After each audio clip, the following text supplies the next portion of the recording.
A continuación, abordaremos la norma internacional de auditoría 210, que habla del acuerdo de los términos del encargo de auditoría. Estará con ustedes su servidora Silvia Leticia Quinquin y Kenia Monzón López. Alcance. El alcance de esta norma trata de la responsabilidad que tiene el auditor al acordar los términos del encargo de auditoría con la dirección y cuando proceda con los responsables del gobierno de la entidad. Esto determina si concurren ciertas condiciones previas a la auditoría, cuya responsabilidad corresponde a la dirección y cuando proceda a los responsables del gobierno de la entidad. Objetivo. El objetivo del auditor es aceptar o continuar con el encargo de auditoría, únicamente cuando se haya acordado la premisa sobre la que la auditoría se va a realizar mediante lo siguiente. Punto número 1. La determinación de si concurren las condiciones previas a una auditoría y la confirmación de que existe una comprensión común por parte del auditor y de la dirección y cuando proceda de los responsables del gobierno de la entidad acerca de los términos del encargo de auditoría. Definiciones.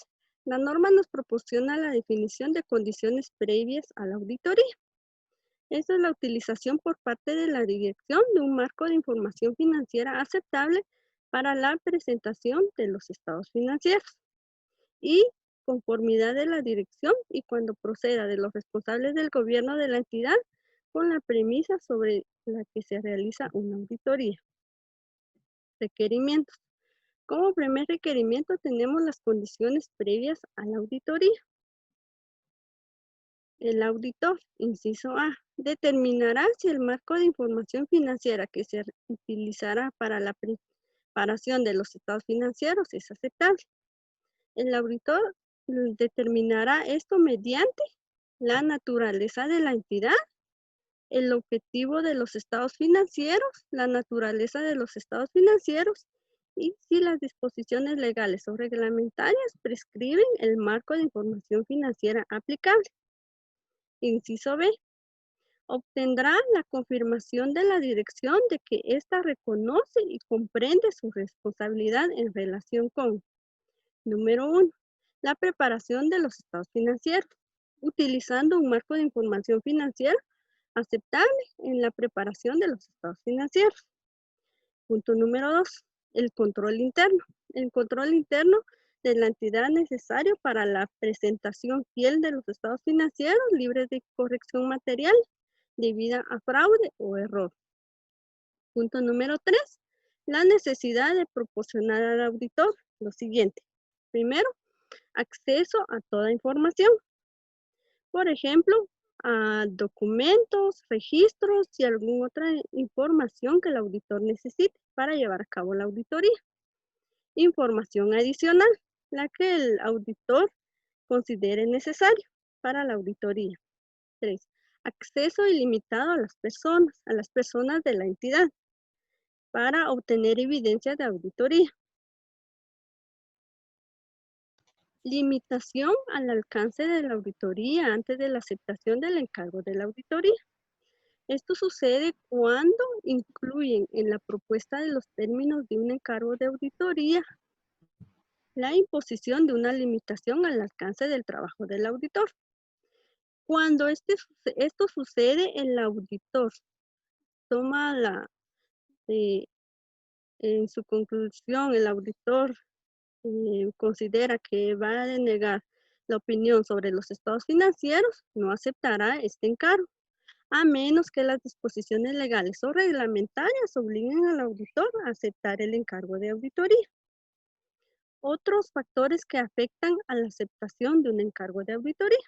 Como punto número 1, tenemos si determina que no es aceptable el marco de información financiera que se utilizará para la preparación de los estados financieros. Y punto número 2, si no se ha alcanzado el acuerdo mencionado en el apartado 6, inciso B. Ese apartado lo podemos encontrar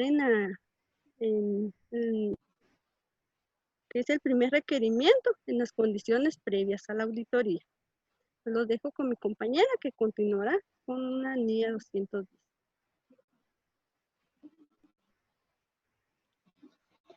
Les voy a hablar sobre lo que son los acuerdos de los términos del encargo de auditoría.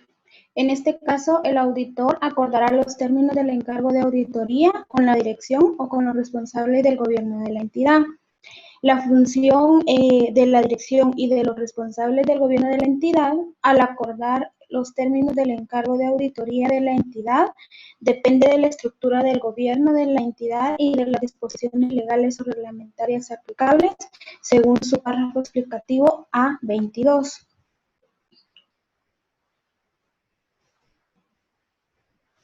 Los términos del encargo de auditoría acordados se harán constar en una carta de encargo u otra forma adecuada de acuerdo escrito y deben incluir el objetivo y el alcance de la auditoría de los estados financieros, las responsabilidades del auditor, las responsabilidades de la dirección, la identificación del marco de información financiera aplicable para la preparación de los estados financieros, una referencia a la estructura y contenido que se espera de cualquier informe emitido por el auditor y, por último, una declaración de que pueden existir circunstancias en las que el contenido y la estructura del informe difieran de lo separado. Según el párrafo A23, el envío por el auditor de una carta de encargo antes del comienzo de la auditoría resulta conveniente tanto para los intereses de la entidad como para los del auditor, con el fin de evitar malentendidos con respecto a la auditoría.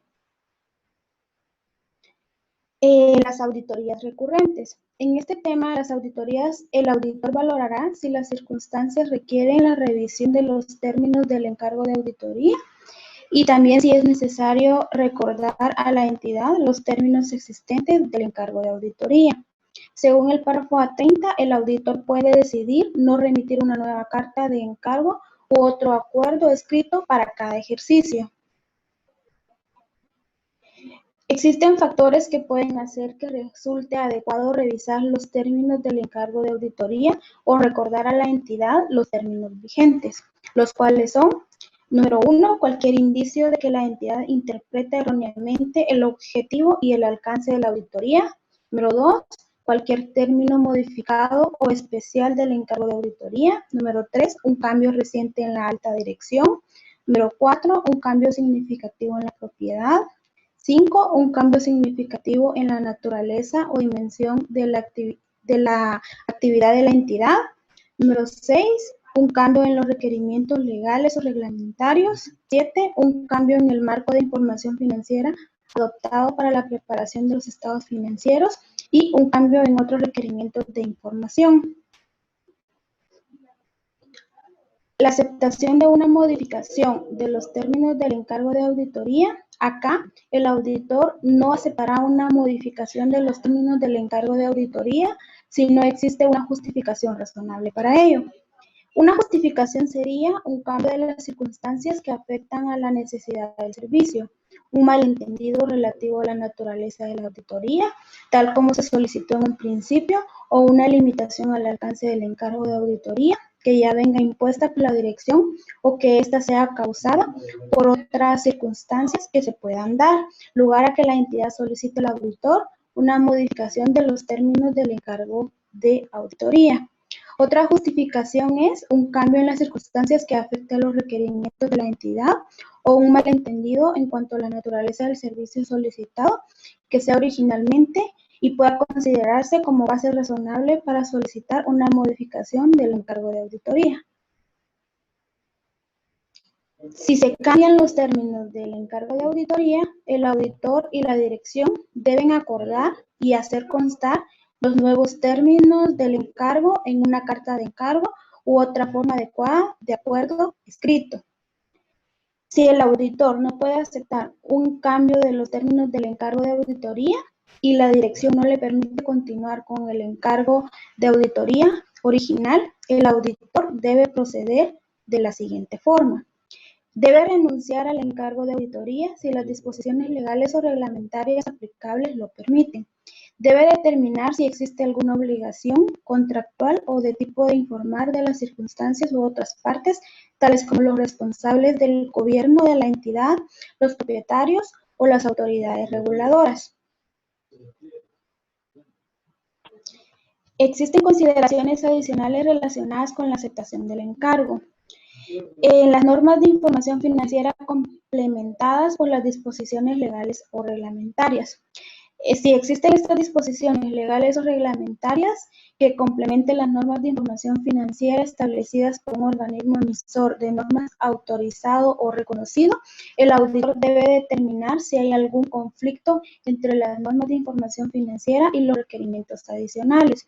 Si existen estos conflictos, el auditor debe discutir con la dirección la naturaleza de los requerimientos adicionales y debe acordar si, inciso A, serían los requerimientos adicionales que pueden cumplirse mediante las revelaciones de información adicionales en los estados financieros, y B, la descripción del marco de información financiera aplicable realizada en los estados financieros que puedan modificarse en consecuencia. Si ninguna de las situaciones anteriormente mencionadas es posible, el auditor debe decidir si es necesario expresar una opinión modificada de conformidad con la NIA 705.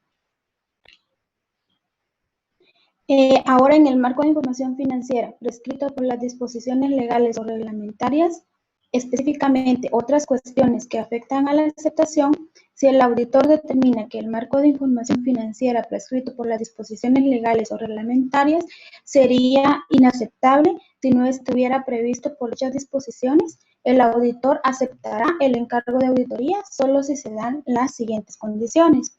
Número 1 sería que la dirección acepte revelar la información adicional a los estados financieros que sea necesaria para evitar que estos induzcan a error.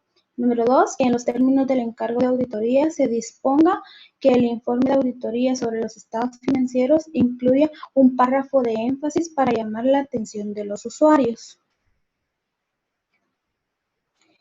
Informe de auditoría prescrito por las disposiciones legales o reglamentarias. En algunos casos, las disposiciones legales o reglamentarias de la jurisdicción correspondiente deben establecer el formato o la redacción del informe de auditoría en términos que difieren de manera significativa los requerimientos de las NIA. En este caso, si el auditor concluye que una explicación adicional en el informe de auditoría no puede mitigar la posible interpretación errónea, el auditor no aceptará el encargo de auditoría, salvo que esté obligado a ello por las disposiciones legales o reglamentarias. Una auditoría realizada de acuerdo con las dichas disposiciones no cumple las NIA. Gracias. Norma Internacional de Auditoría 240. Responsabilidades del auditor en auditoría de estados financieros con respecto al fraude. Presentado por Catherine Flores y Susana Escobar del Grupo B3. El alcance. Esta norma trata de las responsabilidades que tiene el auditor con respecto al fraude en la auditoría de estados financieros y desarrolla el modo de aplicar la NIA 315 y la NIA 330. Las características que diferencia un fraude de un error es que el fraude es un acto intencional o planeado por parte de una o más personas, ya sea de la administración o los encargados del gobierno de la entidad, y el error es una representación errónea no intencional en los estados financieros. Dos tipos de representaciones erróneas intencionales son relevantes para el auditor. El primero es la información financiera fraudulenta, que incluye omisiones de cantidades o revelaciones en los estados financieros para engañar a los usuarios de los mismos, y la malversación de activos, que implica el robo de activos de una entidad. Responsabilidades en relación con la prevención y detección del fraude. Los responsables del gobierno de la entidad y la dirección son los principales responsables de la prevención y detección del fraude, y el auditor es responsable de la obtención de una seguridad razonable de que los estados financieros están libres de incorrecciones materiales debido a fraude o error. Los objetivos de esta NIA es identificar y valorar los riesgos de incorrección material en los estados financieros debido a fraude, obtener evidencia de auditoría suficiente y adecuada con respecto a los riesgos valorados de incorrección material y responder adecuadamente al fraude o a los indicios de fraude identificados durante la auditoría. Los requerimientos, la discusión entre los miembros del equipo del encargo. La NIA 315 requiere que se discuta entre los miembros del equipo del encargo y que el socio del encargo determine las cuestiones a comunicar a los miembros que no participen en la discusión. Y los procedimientos de valoración del riesgo y actividades relacionadas. El auditor aplicará estos procedimientos con el fin de obtener información de la entidad, de su entorno y su control interno. El auditor realizará indagaciones ante la dirección sobre la valoración realizada por la dirección del riesgo de que los estados financieros puedan contener incorrecciones materiales, el proceso seguido por la dirección para identificar y dar respuesta a los riesgos de fraude en la entidad y la comunicación por la dirección a los responsables del gobierno de la entidad de los procesos dirigidos a identificar y dar respuesta a los riesgos de fraude de la entidad. Identificación y valoración de los riesgos de incorrección material debidas a fraude. De conformidad con la NIA 315, el auditor identificará y evaluará los riesgos de incorrección material debidas a fraude en los estados financieros y en las afirmaciones relativas a tipos de transacciones, saldos contables o información a revelar.